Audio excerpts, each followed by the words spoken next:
All right, we're going to start the meeting. I want to thank everybody for attending. My name is Hugh Leslie. I'm the Parks Recreation and Library Services Manager for the Mat-Su Borough. And the reason that we're hosting the meeting today is we have an objection to a particular piece of material in one of the borough libraries.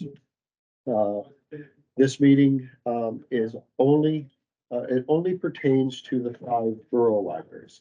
We have no say in what the city libraries say, have within their collection, nor do we have anything to do with what's in the school library collections. This is strictly for the 5 borough libraries, those being, for those of you that don't know, Willow, Copper Creek, Talkeetna, Sutton, and Big Lake.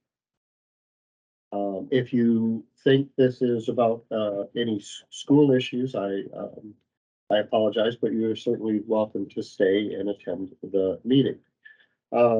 Couple of rules of the road. The objection was raised through what's called our collection development policy. It's the policy that the librarians use to, so it's one of the ways that the librarians use to select materials that go into the borough libraries. The other ways that we get materials are certainly through donations, and also through requests by the public to add different materials to the facility.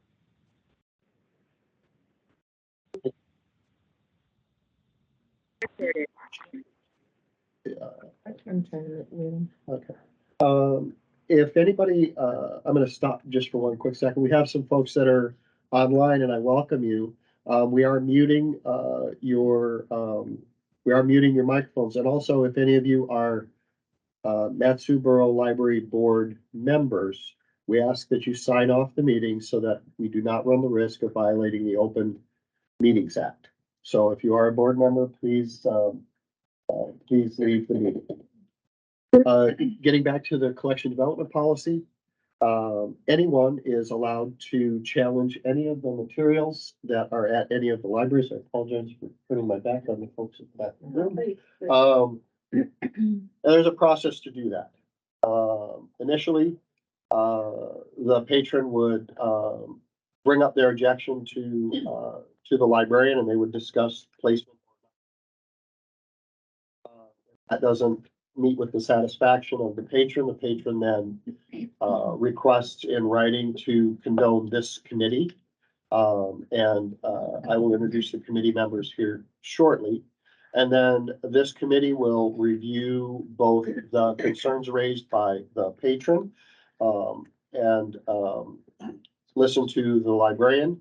And she will explain the process by which the material was in the collection. And then this committee will have the opportunity to ask ask questions of either the borough librarian or the patron who is challenging the book, or myself. And then they will deliberate recommendation of the book, or in this case, it's a book, or the material next.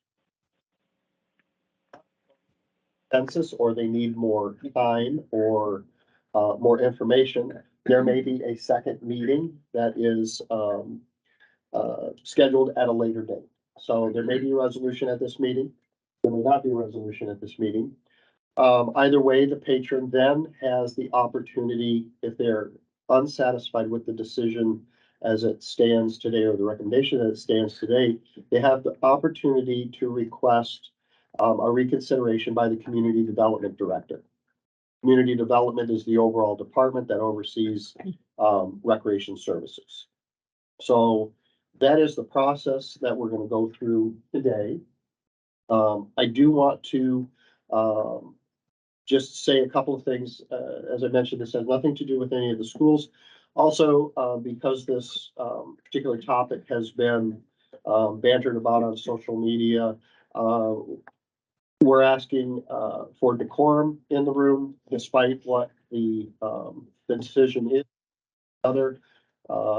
There is no public comment as part of this particular meeting. If you wish to have a conversation, about the meeting, you're welcome to call me and I'll give everyone my phone number, as well. Um, to discuss after the meeting, or if you have any other, concerns about any of the libraries, you can get in touch with any of the borough libraries. You can certainly get a hold of me as well. We won't stand for either side of, the book, whether you're for it or against it, or how it, was put into the collection or not. This is simply a conversation as to what, uh, a valid, objection to the book. The objection was based on, perception, or the claim that, the book is, violates law, the obscenity laws. We've also asked the committee to, in addition to looking at that, to look at, it's currently adult section. And, the committee has been also tasked with looking at whether, if the book stays in the facility, should it be moved to another area? With that, I'm gonna introduce, the committee. Cassidy Drake is our Big Lake librarian. Julie Busby is our second librarian. Mary Fisher is a board member, and Kathy Kaiser is a board member. The patron will be given 5 minutes to speak, and then, the librarian will be given 5 minutes to speak, as I said, and then we'll go into the deliberations. Okay, with that, if you would like to do your presentation. Certainly. Is there a timer? Yeah. 5 minute timer, yeah. Okay. My name is Jackie Goforth. The book is indecent. Distributing it is a Class C felony in Alaska. I don't understand why this hearing is even necessary.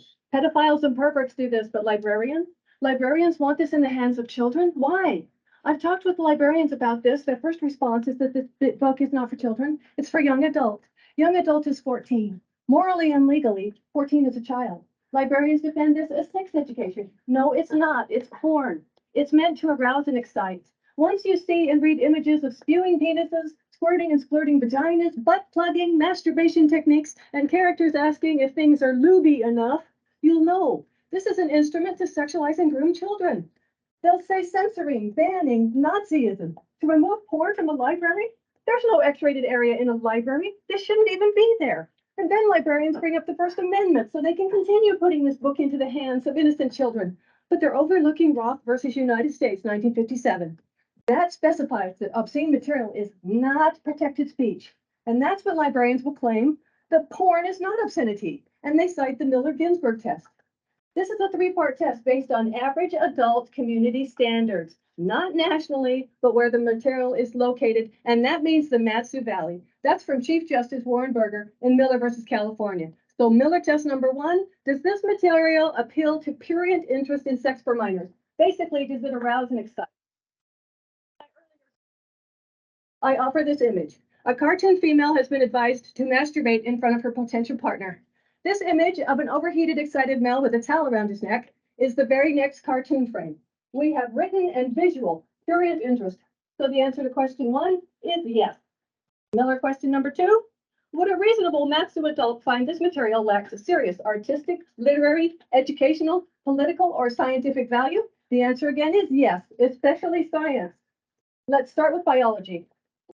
During puberty, this book claims that testosterone can grow a vagina on a male, while estrogen can yield this, a female with a penis.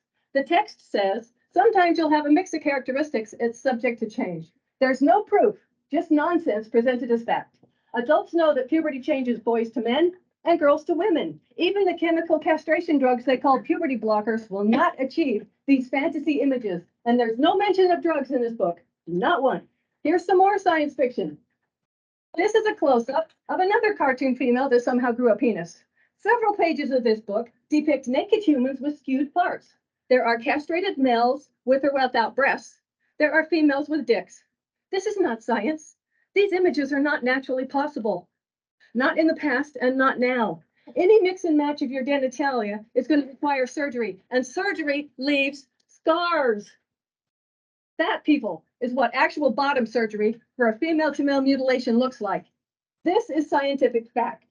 Science versus not science. Reality versus fantasy, and I'm not done. Here's behavioral science fiction. There's a chapter on porn, and this book says there's nothing wrong with enjoying porn. Porn is a fun, sugary treat, and the internet is a safe place to research your porn. No proof is offered of any of that. So I did an internet search, and I found PhD after PhD, professor after professor, expert after expert, all referring to the potential dangers and harms of watching porn. Porn has been used as a weapon in World War II and in 2002 when the Israelis used it against the Palestinians. Please fact check me. Prove me wrong. This book lacks serious literary, educational, and scientific value. So the answer to question number 2 is yes. Now for the final Miller test. Is this material patently offensive to the average Matsu adult? I'm going to add this poster now. This statement reads, F-U-C-K, the patriarchy.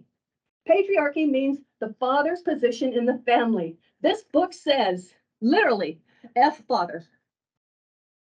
That's offensive, but so are the statements, virginity is a silly viewpoint. And here's a silly label. And then they say, the male to female sexual relationship is an obsolete viewpoint based on lack of understanding. Says who? There are no facts and evidence in this book for anything. And then there's this young female. She's taking a picture of her genitalia. Page 152 will tell her how to send her naughty masterpieces around the world. Around the world? The internet is the #1 place sexual predators find their victims. And this book gives the instructions on how to be one. So, is this material, taken as a whole, patently offensive to the average adult in Matsu Valley, and is it obscene? Well, it looks like we've got a cross-section of population behind me. Let's ask them. Raise their hand. You're over your limit now. Raise your hand if you find this obscene. Thank you for your time. That's your answer. All right. Julie? We can unmute you and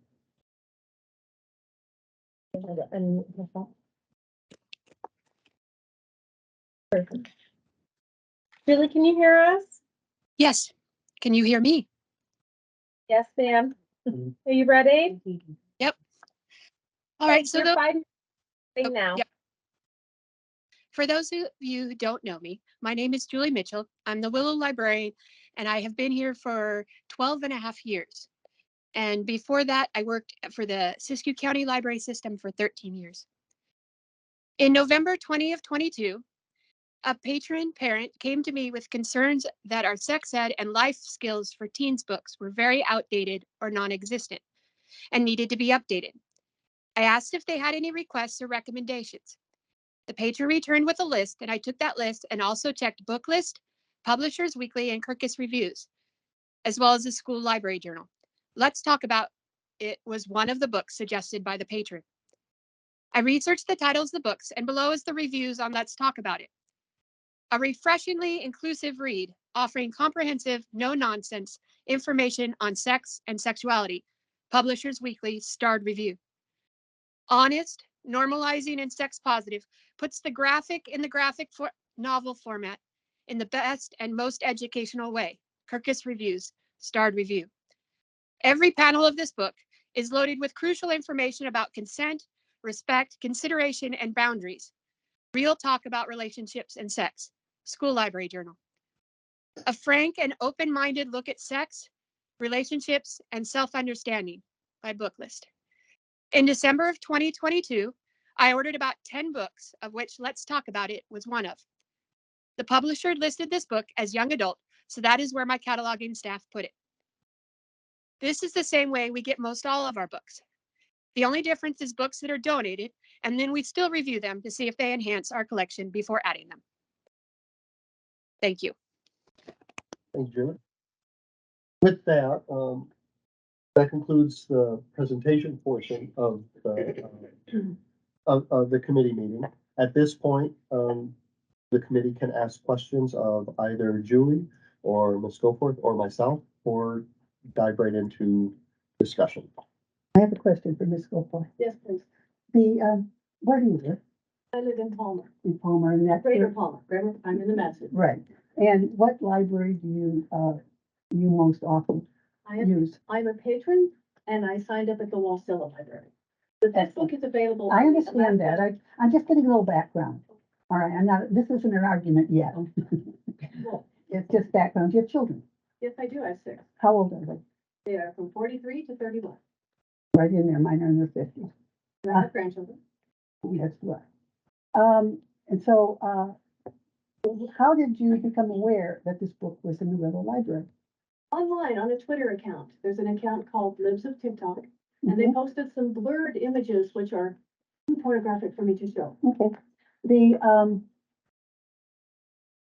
so your interest, although it's somewhat personal, you have grandchildren, you're doing this in the community interest.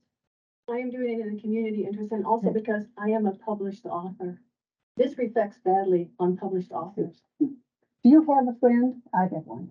I have lots of A friends. woman who's bearded? Mhm. A woman with a beard? I have two.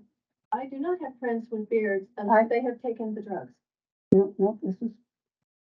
Have you ever had a friend, a man that had breasts that was a friend? Not if they haven't taken the drugs or had surgery. Well, this was a long time ago, so I doubt if the drugs were even available at that point. The surgery perhaps. Not 50 years ago? Well, I don't we used think to so. call them randoms, but yeah, I've had friends with Yeah, them. yeah. Sometimes my mother said, I don't like to golf with him, his breasts are bigger than mine.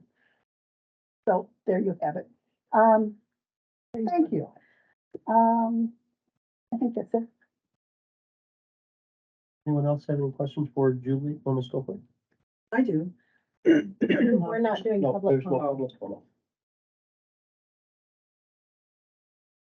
So, committee? If I may, I've just given this a lot of thought.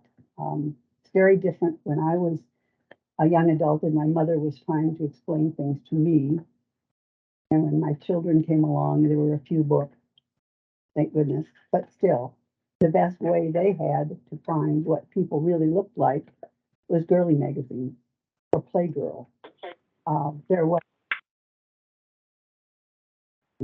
foreign pictures, but was more difficult. It usually had to be a movie or later a tape. Times have changed. Times have changed greatly. And the one place I do agree with Mrs. Goforth is that the internet is not a safe place. And this is the place where young adults go for the information. Now, you can say, but my kids are in parental control, but are all their friends? Or is there a computer out there that everybody gathers at to look up porn and maybe make contact with people that you really don't want to make contact with? They need the information and they need a safe place to view that information where their parents know where they are, can monitor what they're reading, and stop them if the parents don't like that. That's always a parent's responsibility and ability. But that safe place is the library. It's important. The kids are going to ask these questions of each other, of the internet, and they're going to get a lot of, excuse the expression, crap. This is at least factual, and it's at least not photographic. And it's in a safe place. No, it's not photographic. They're drawings. And it's not, and it's in a place where it's safe to be, and they're not going to be hunted. Thank you. Why don't you want the public to ask questions?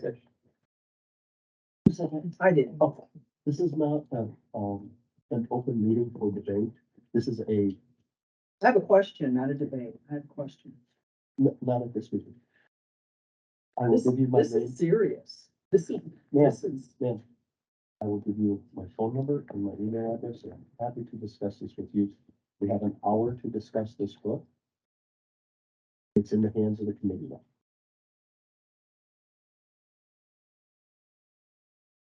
I still ask a question of Ms. Goforth. Yes. Yes, please. Did you read all the chapters in the book? I have read lots of them. So you read the ones about, jealousy and rejection? Yes. And do you have problems with those chapters as well? What I found is, it is a wolf inside sheep's clothing. The first two chapters are very informative and like that, innocuous. And the last two chapters are very like that, innocuous and informative. And that's not counting the center of the book, the immense amount of information in the center of the book that is pornographic and obscene. Clearly. So out of 17 chapters, you believe that 13 of them are inappropriate? Out of 331 pages, How many is it pages? 142 have images of nudity, pornographic images, expressions of sex, furry interest in sex. I highlighted them in mine so I could find. That is 61% of the book is devoted to just making sure children are sexualized. Question. Thank you.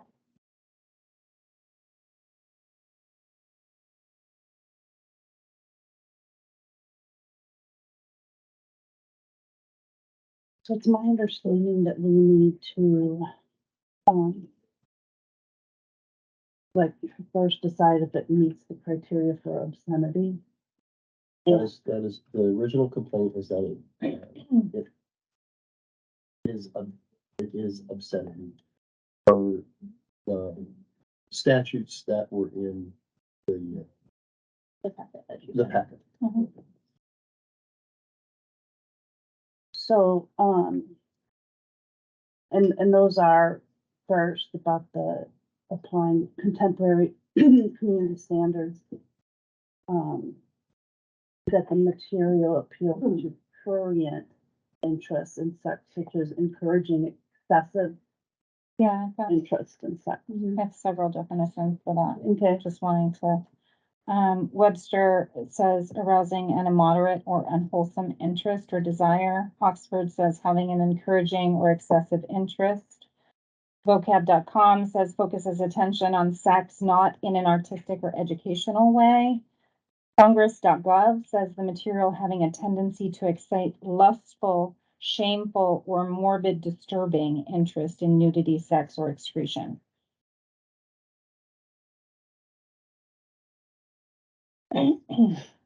and so then that goes into the second part of that statute where as a whole, the material lacks serious to educational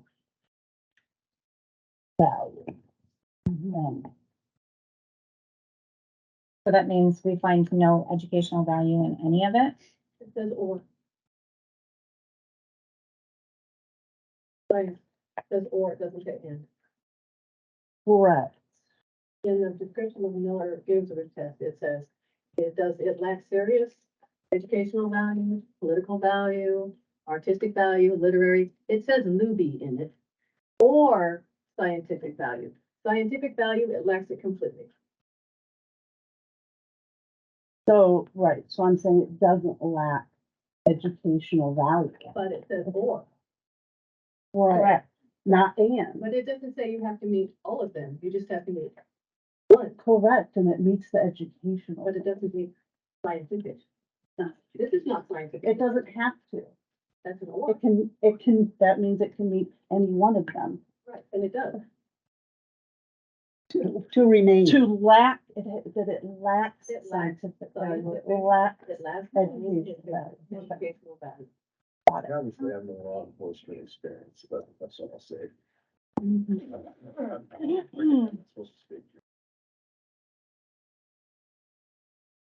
Did we find out who's on the board and the day introduce ourselves so we know who we're talking to? I apologize, I thought I did. You did. Okay, so, Did we do it again? The board and the committee, please. Yes. The board and the committee, is that one and the same? so this is a committee made up of 2 board members and 2 librarians. Board members are Kathy Kaiser and Mary Fisher. And the librarians are Julie Busby, who represents Sutton, and Cassidy Drake, who represents Big Lake. Should there not be public individuals on there as well? Yeah, there's I'm sorry, but this is the So first this is meeting that not- I've been to, so and this I is- was, That's right. How do we change it so there is public input? It would require a change to the policy, Okay, how do we do that? not at this meeting. As I said, I would be happy to discuss this after the meeting with any of you. Okay, I'll be here.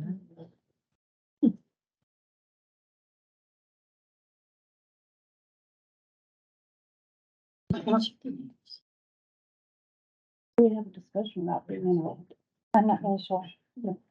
you know, I think you have a good point there, that it does say, does it lack anyone? You only need to meet, right, in order to keep the book, you only have to meet one. And that was my understanding of the way it's written. Can we keep the chatter down for a minimum, please? The reason we ask is this meeting is being recorded and that microphone picks up your voices.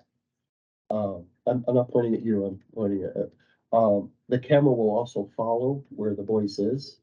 So if we could honor that, that would be great. It would help move the meeting along.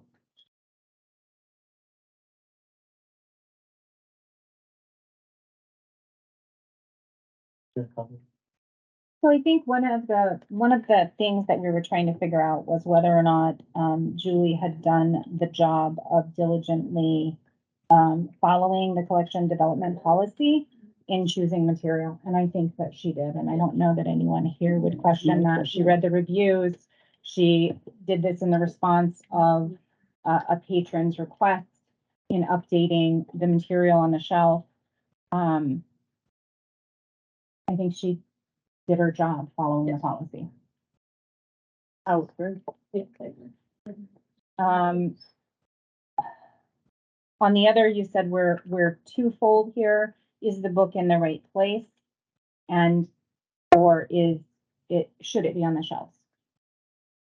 So one at a time, is it in the right place? If it belongs on the shelves, is it in the right location?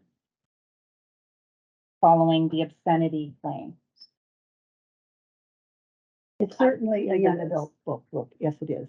And we can roll our eyes and say, oh, but 14. Right. We don't like to think that our children are becoming sexual beings, but they are. That's what we are. And we don't want to think that our children are curious about what's going on and with their, I'm sorry, would you please take that? It's very distracting. Thank you. There's overflow in the hall. Oh, sorry. We can't hear you back here. Thank you. I think it's in the right place. I think, actually, when I started reading it, I thought, no young adult, the younger young adults aren't going to get past the first 2 chapters. It wasn't really interesting. So they'll go to the internet and they'll see worse than this on the internet. I would much rather they read this book than got on the internet and found everybody's misconceptions and lies on the internet. So I think it's the right place. I think in the time that we are currently living, there are a lot of questions about things that are addressed in this book. Amongst people of all ages, especially youth. And I think that they are addressed here. I like some other people have concerns about what young people look at and what they read and how much is available to them on the internet. I have questions that I would pose to the committee about your thoughts on only 2 chapters in the book that I see as crossing a line into adulthood. And those would be in the areas that would be actually illegal for children. And those are pornography and sending pictures of yourself on a device. It does in both chapters have a sentence that states that those are illegal activities for anyone under age, but then it also gives detail as to how to go about doing said things. Those give me some pause as to putting it on a young adult shelf, but I do find that the rest of the book as a whole gives information that I think young people today have questions about. I agree. That's why I think it definitely has value. It's not necessarily,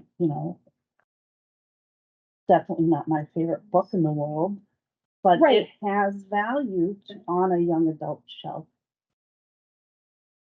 And I think that's the hard part about sitting here as a librarian is, I'm not generally in my job giving my personal opinion on the defense of a material that I didn't have anything to do with writing or publishing. What I'm doing is, or what I'm supposed to do is provide access to material, regardless of what religion, what political view, what. We remove our personal bias. And if we don't, we end up with a collection that only we want to read. Right. And if you walk into the library and your viewpoints don't match mine, you're going to be offended. Well, realistically, there should be something on the library shelf that sort of almost offends every one of us. And I'm not saying that in a negative way, just in a diverse collection sort of a way. And though I may not or may agree with everything in this book, I'm not the parent of the child that's going to read this material. And when you get your child a library card, you sign a form that says you, as the parent, in a public library, not a school library, in a public library, you sign a form that says you are ultimately responsible for what your child is taking off the shelf. Just like you're responsible for what your child is looking at on the internet. I can't police that. And my only reservation about this book is those 2 chapters. No. The sentence is a violation. In a precedent was set in Sun versus the city of Wichita Falls. And in that case, it was about having books moved from the children's area of the library to an adult section. And the court held that the resolution was an unlawful delegation of governmental authority to private citizens and that it violated the First Amendment. And I kind of think that's where we are. And that's what I wonder as well, because no matter what our personal feelings are, we were given very specific criteria as to judge obscenity. And it's interesting too, I noted when I was reading through the collection development policy, how the different things that librarians take into account, and part of it is circulation. And now the circulation has so increased on that book that can you justify, based on the collection development policy, removing it from the shelf now that it's checked out all the time? And removing it from the shelf in Willow doesn't remove it from access. Right. If you hold a library card in the state of Alaska, you can get a library book from anywhere in the nation. And yeah. Regardless of what's on the shelf in Sutton or in Willow. The other statement here, and this is just because I know that there's a strong viewpoint in the allegations against the book, but government regulation of speech must be viewpoint neutral. For example, where the category of content is sexuality, an expression of support for heterosexual perspectives over LGBTQ perspectives is a viewpoint. Whether it's something that you as a parent want to have a conversation with your kid about or expose them to, this committee can't use that as a reason that this book doesn't belong on a shelf. Simply not allowed. In law. Rico Act. Excuse me, Terry. And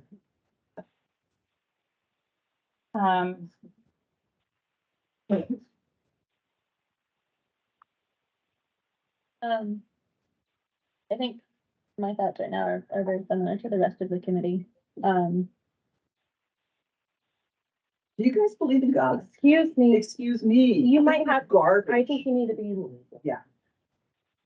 Uh,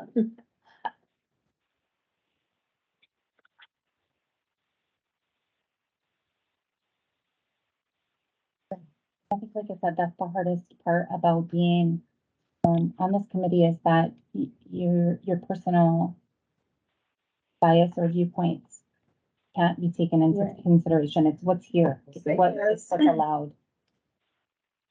Go ahead, Cassidy. I'm listening. Um.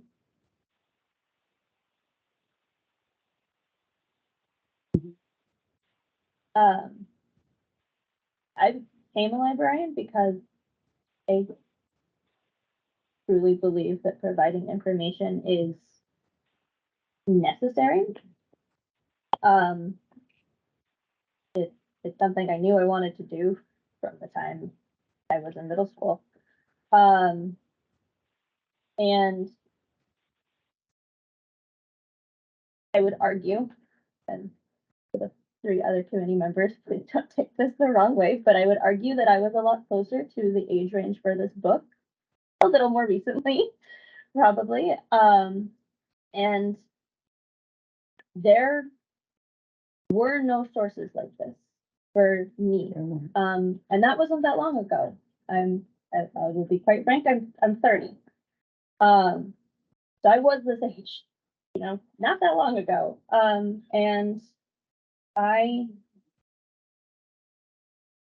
I had parents who didn't want to talk about any of this with me. So something like this might have been useful.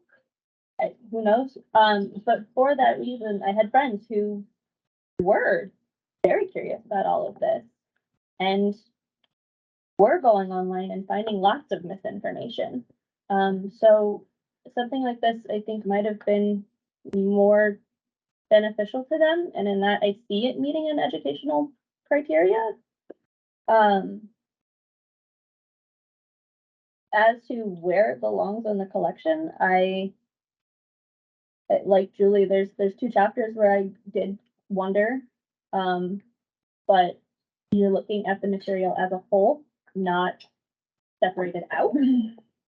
And I think that this is, I mean, one of the things that immediately I noticed about it was that the idea of consent is right at the beginning. And I feel like a lot of materials don't even approach that topic. And that's something that, as we've said, we don't want to think about our kids being sexual. We don't, but the reality is they are. And they are facing things like this all the time. And I think that especially this idea of consent in this book, I think that for me was a big thing. It's very honest about it. So I don't know.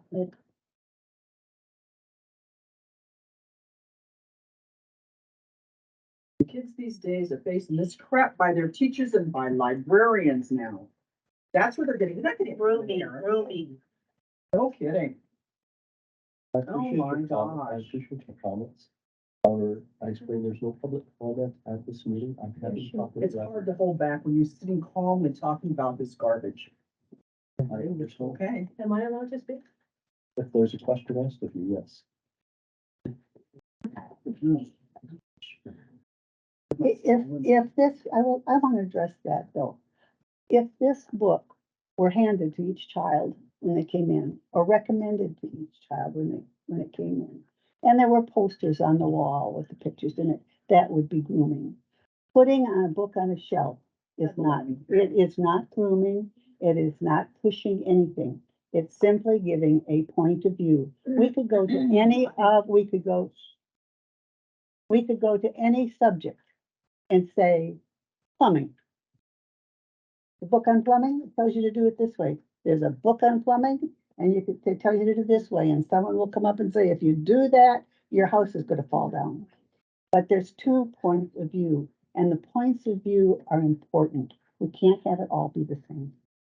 Monitor what your children read. I did. Plumbing is not illegal. You haven't plumbed anything. I don't think reading is illegal, not that I know of. Just checking. So, does that mean that this committee, the members think that this book should remain in the YA section I do. of the library? Right, I know keep using the word children, but it's a young adult. It's high school. Yeah, Yeah. so, I think it's appropriate in the young adult section. High school now. 14 is high school, yes, ma'am. Is that the consensus of the committee? Yeah. Okay. So what happens next is, Get y'all fired. That's what. All the teachers. um, Well, I had enough. It's illegal. Bunch of- It's illegal. It met the Miller-Ginsburg test. what happens next is the committee's decision, or recommendation will be implemented. If the patron objects to the decision made by the committee, they can request in writing a reconsideration by the community development director. Can the committee be held liable? Yes, lawsuit. Yes, it's Yeah, a law. I'm You are liable. I'm not going to debate any of the comments made. I will offer my phone number, my email, to all of you. And more than happy to discuss this. It's what I do. I work for you, so, You don't work for us, for me. my name is Hugh, H-U, Leslie, Leslie. My email is my first name, Hugh, and then period, Leslie, and then the @ symbol. And this is one word, Matsugov, MATSUGOV, matsugov.us. My direct number to my desk is, of course, area code 907-861-7868.